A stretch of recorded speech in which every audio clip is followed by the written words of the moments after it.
Hello everyone. Today is a slightly different day. As you can see, I've finally uploaded, and I'm returning to my roots, guys. I'm going back to what everybody knows me as, the bass guitar guy. Now, actually, in all seriousness, I'm going to be reviewing this bass because I play the bass, and I bought it, and I think it's cool, and there are literally 2 reviews of this bass online on YouTube right now, and one of them is made by the guy who basically made the bass, so that's, slightly biased review if you ask me, but we'll get into those details later. Anyway, so I've never really talked about it publicly, but I've been playing the bass for about 2 years now, actually. Anyway, this is the Joe Dart signature bass made by Music Man, which is by Ernie Ball, which you have probably heard of if you know anything about guitars. Anyway, Joe Dart, the bassist this bass is named after, is the bassist for American funk group Vulf. In some of their older music videos, like Daddy He Got a Tesla, he can be seen playing a bass that looks oddly similar to this one. However, that is just a Chinese Music Man knockoff that was stripped and wound in parallel and has only volume control despite the other knobs. That bass combined with some flat wound strings and Joe Man's fingers gives a killer tone. And long story short, that tone was so killer it's now a signature.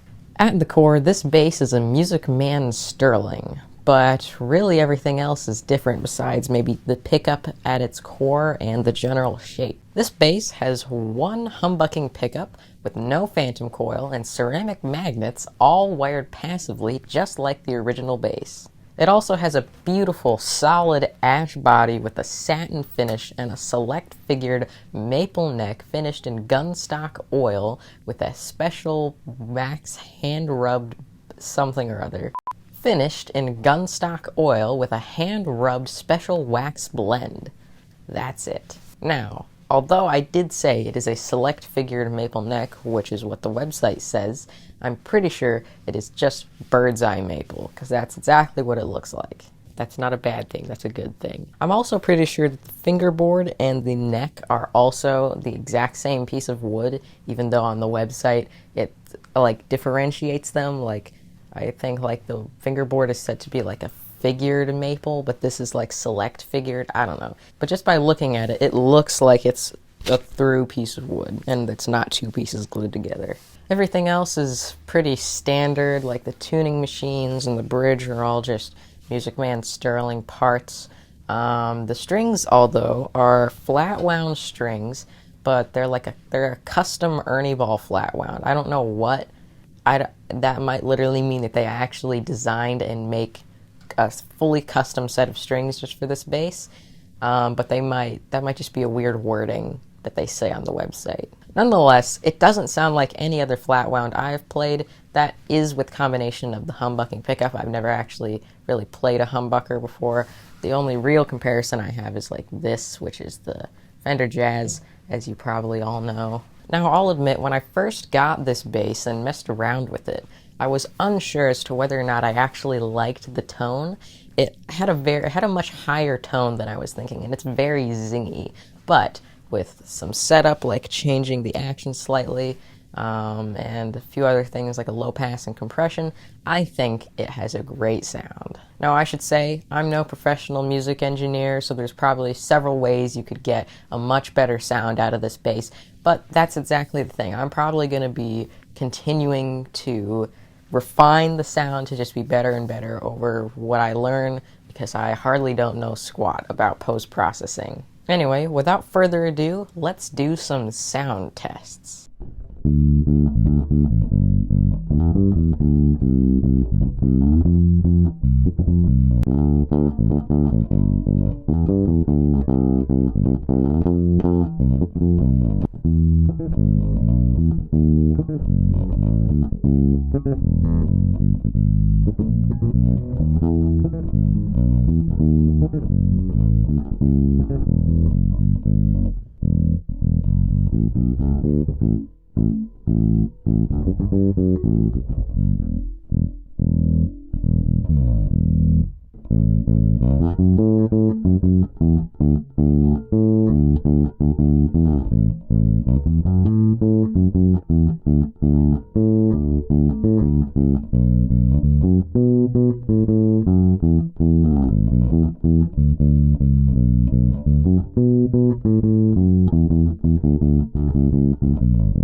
Now, one thing to know as well is this is basically a handmade base. I don't know that for sure, but they do say that the special wax blend is a hand-rubbed special wax blend, as well as the fact that this is all like solid select figured wood.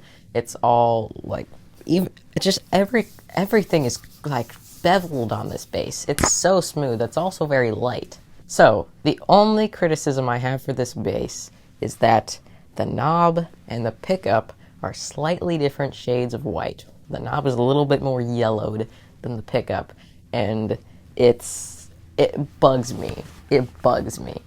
That's the most that I can say, is it bugs me.